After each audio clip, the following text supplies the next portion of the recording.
My name is Toks Arature. Welcome to my journal entry. The date is Sunday, the 14th of August, 2022.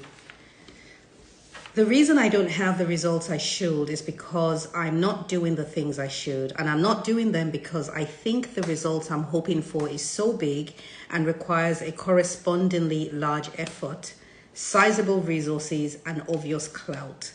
I have seen the action, the task that God gave me as insignificant, and it pales in comparison to the desired result. I don't respect the work because I'm judging it with my physical senses and my emotions. My emotions want to be sparked, motivated, inspired, and joyful before taking on the work. The very funny thing about this is I opened randomly to this page, and this was in August of 14th of August 2022, so last year. And this conversation, this part I just read, is literally what I have just realized. Like, I've just received again just this message, if you like, and I'm smiling because I don't even remember writing this and it was only a few months ago.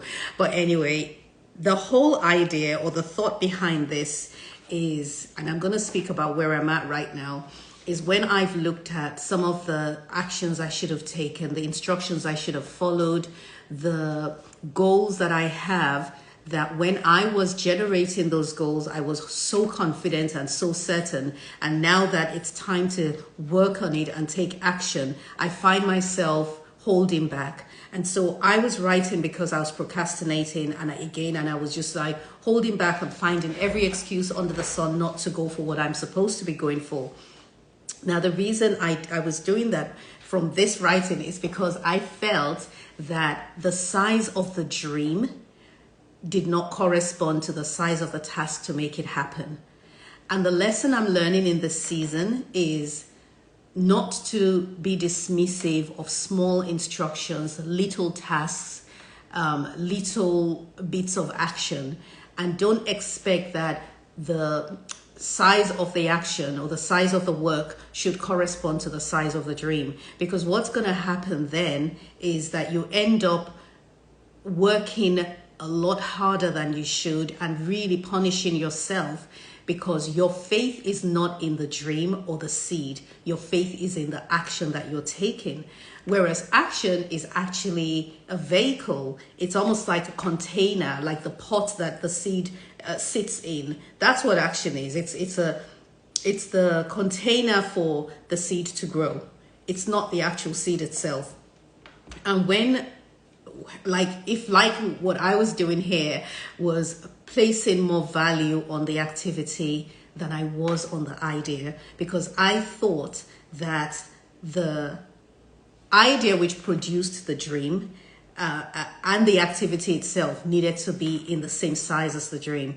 Then I got an analogy later on in the day that a seed is a lot tinier than the tree that it produces and the fruit it does. One seed can actually produce multiple fruits. So if you're thinking about an orange tree and you plan on planting just one orange tree with lots of fruit growing from it, it's easy to get discouraged by just looking at that one seed and thinking, how is this one seed going to produce that fruit?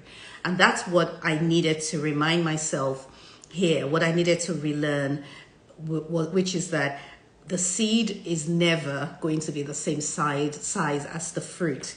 It's always going to be tinier. And when I say the fruit, I mean the whole tree. So that was my lesson here. And it also ties in to my fairly recent realization that I esteem knowledge higher than I need to. And by esteeming knowledge higher than I need to, I'm at risk of treasuring knowledge and mistaking it for progress. I've seen myself doing that. I saw myself doing it this week, and I've been doing a lot of thinking and a lot of self-reflection, a lot of writing about it. Tell me if this makes sense. Let me know your thoughts. Talk to you soon.